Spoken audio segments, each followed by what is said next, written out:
నాకొచ్చిన బాధ ఇంకెవరికి రాకూడదు. ఒక్కరోజు కాదు, 2 రోజు కాదు, 12 సంవత్సరముల నుంచి ఈ రక్తస్రావంతో నేను ఎంతో బాధపడుతూ ఉన్నాను. అనేక వైద్యుల దగ్గరికి వెళ్ళాను. వెళ్ళని హాస్పిటల్ లేదు, తెలియని డాక్టర్ లేరు. ఎవరు ఏది చెప్తే అది చేశారు, కానీ ఏ ప్రయోజనం లేదు. కానీ ఈ రోజు నేను ఒక గొప్ప మాట విన్నాను. యేసు ప్రభువారు మా ఊరికి వస్తున్నారని, మా ఊరి మీద వెళ్తున్నారని. కాబట్టి నిత్యముగా నేను ఆయన వస్త్రపు చెంగును ముట్టుతాను, బాగుపడతాను. నిత్యముగా ఆయన మంచివాడట, ఆయన చాలా మంచివాడట.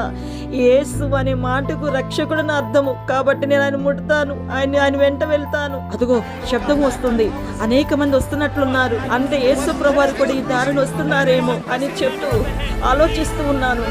అవును వస్తున్నారు, వెళ్తాను. అయ్యో చాలా జనం ఉన్నారే, చాలా జన సమూహం ఉన్నారే. వీరి మధ్యలో ఎలా వెళ్ళాలి? నా దగ్గర నుంచి దుర్వాసన వస్తుంది. నన్ను అందరూ త్రోసి వేస్తారేమో, అందరూ నన్ను బాధ పెడతారేమో.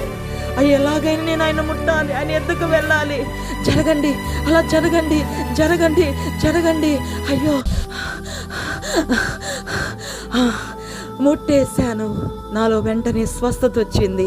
అవును, ఆ స్త్రీ వాళ్ళ నువ్వు బాధపడుతున్నావా? యేసు ప్రభువారు నిన్ను స్వస్థపరుస్తారు. యేసు ప్రభువారికి నీ రోగం యొక్క సీనియారిటీ అవసరం లేదు, నీ విశ్వాసమే ముఖ్యము. ఆ 12 సంవత్సరముల రోగిని దేవుడు బాగు చేసినట్లుగా నిన్ను కూడా ఆయన బాగు చేయగలన దేవుడు. కాబట్టి ఈ మాటలు నీవు ఇంకా తెలుసుకోవాలంటే మార్కు సువార్త 5వ అధ్యాయము 25వ వచనం నుండి 34వ వచనం వరకు నువ్వు చూస్తే ఆ సహోదరి జీవితంలో దేవుడు అద్భుతం చేశాడు. కాబట్టి నిశ్చయముగా విడుదల కలుగుతుంది. ఓకే, నీ రోగం ఏదైనా సరే ఈ రోజే, ఈ రాత్రి, ఈ ఉదయకాలం, ఈ సమయం అందే, ఏ సమయంలో నువ్వు యేసుని పిలిచి ఆయన యొక్క బాధను, ఆయనకు నీ బాధను చెప్పుకుంటావో ఆయన అద్భుతం చేస్తాడు. Okay, God bless you all.